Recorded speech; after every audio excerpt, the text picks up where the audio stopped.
kanina? Guys, narinig nyo kanina yung ano guys, yung ano, tunog ng chinso ko pa ano siya, paputol-putol. Ito guys sa ano puno ng ano niya, sa puno ng hose sa may sa carburetor. Yun, daming ano, dami ng maraming ang tawag dito, alikabok.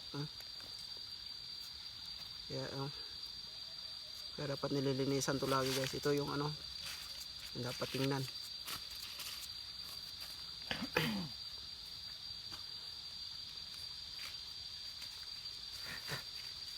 Ito yung brush to.